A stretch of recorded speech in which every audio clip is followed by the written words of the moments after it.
Il y a quelque temps, j'ai vu sur la première de couverture d'un magazine le titre « On a découvert le gène de l'infidélité ». Autrement dit, vous ne pouvez pas ne pas être infidèle.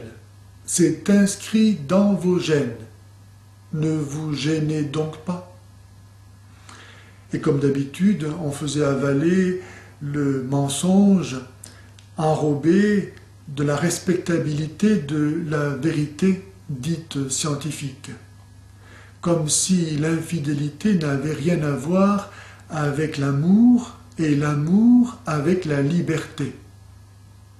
On vous traite comme des robots, comme des animaux privés de liberté parce que soumis au déterminisme de leur nature, et on vous demande par-dessus le marché de vous persuader que vous êtes heureux ainsi. L'infidélité n'est pas seulement l'adultère physique, puisqu'il suffit déjà d'un regard de concupiscence pour le commettre.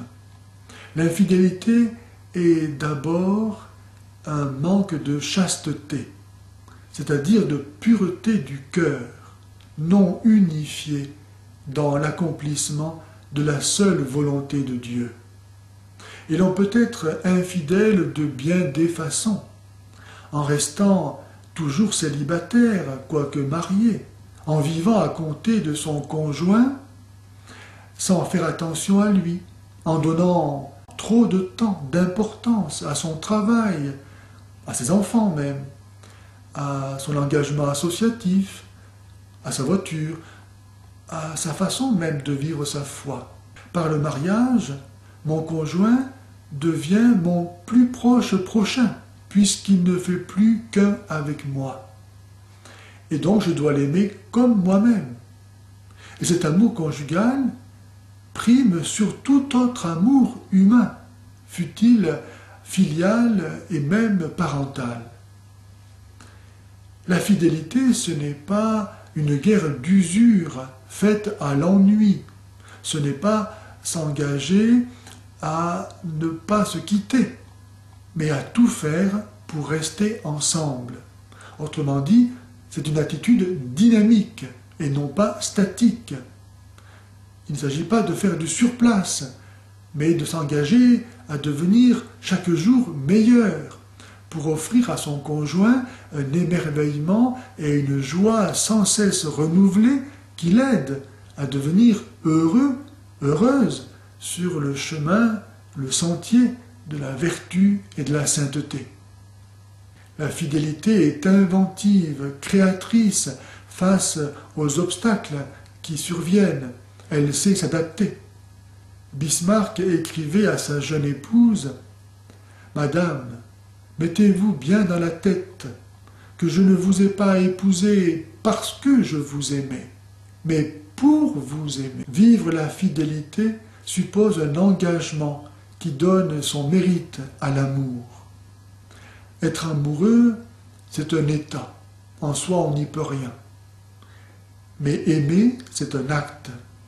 Aimer, c'est vouloir aimer, et non pas en ressentir les attirances et le désir. D'ailleurs, la fidélité n'empêche pas de ressentir des attirances pour d'autres personnes, mais de se laisser dominer par ces attirances.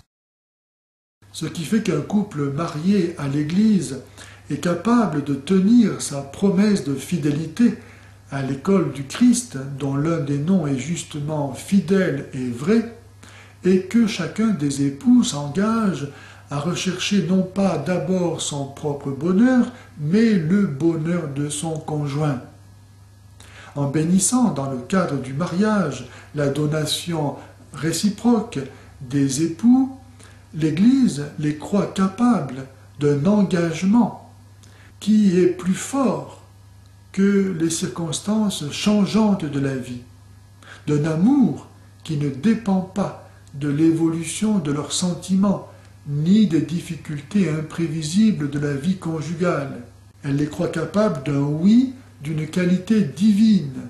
Et pour illustrer cela, voici l'histoire, tragique certes, mais si belle, d'un foyer dont la jeune épouse n'avait rien trouvé de mieux à faire que d'aller faire un enfant avec un homme qui n'était pas le sien, et ensuite de dire à l'un et à l'autre ce qui était arrivé. Le mari pardonne à son épouse et reconnaît l'enfant. Mais voilà que lorsque l'enfant avait déjà quelques années, le père biologique se met en devoir de réclamer un droit de visite et les juges de le lui donner. Ainsi, chaque mois, dring, à la face du soleil, devant tout le monde, le couteau retourné dans la plaie et rappelé régulièrement que madame a trompé son mari, que maman est que papa n'est pas mon papa, et que si lui n'obéit pas à papa, pourquoi moi j'obéirai? Autrement dit, la famille éclatée. Impossible jamais de recoller les morceaux. Le mari est tombé en dépression, il a perdu son travail, et il m'a dit, si je n'ai pas tué ma femme, si je ne me suis pas suicidé, c'est parce que je me suis dit, c'est Dieu qui nous a unis et je n'ai pas le droit de défaire ce qu'il a fait. Voilà ce dont est capable une fidélité puisée au cœur de Jésus. Voilà ce que aimer veut dire. Nous sommes sur la terre pour aller au ciel, en faisant la preuve que nous aimons.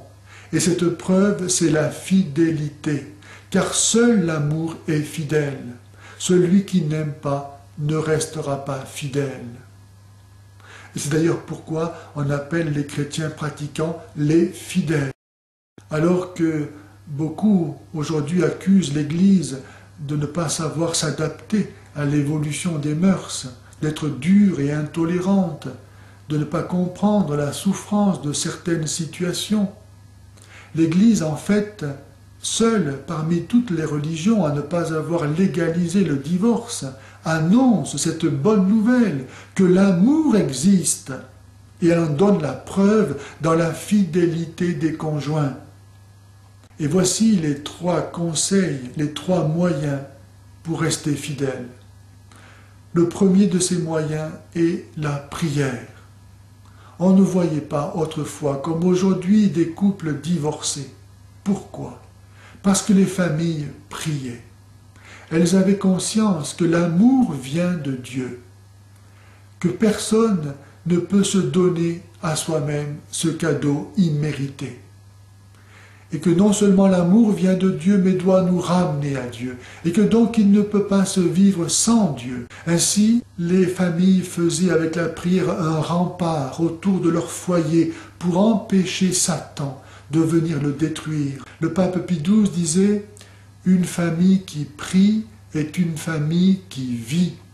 Et Jean-Paul II, une famille unie dans la prière reste unie. Le deuxième moyen est le dialogue. Lorsqu'un couple cesse de dialoguer, c'est le commencement de la fin. Comment mieux montrer que l'on est fidèle qu'en donnant de son temps à son conjoint? Quel formidable moyen pour désamorcer incompréhension et frustration. La fidélité, c'est s'engager à faire grandir son amour chaque jour, et cela s'exprime par l'attention. Cela se joue dans les toutes petites choses de la vie quotidienne. Comme le dit la chanson, l'important, c'est la rose. Le troisième moyen, c'est le pardon. L'amour est don sans retour, à l'exemple du Christ qui nous aime inconditionnellement. Pardonner, c'est refuser d'enfermer l'autre dans son infidélité. Pardonner, c'est la victoire de l'amour. Que le Christ nous entraîne dans le cortège triomphal de sa victoire. Lui qui nous a dit « Voici mon commandement, aimez-vous comme je vous ai aimé. » Qu'à cela, par son esprit, il nous aide.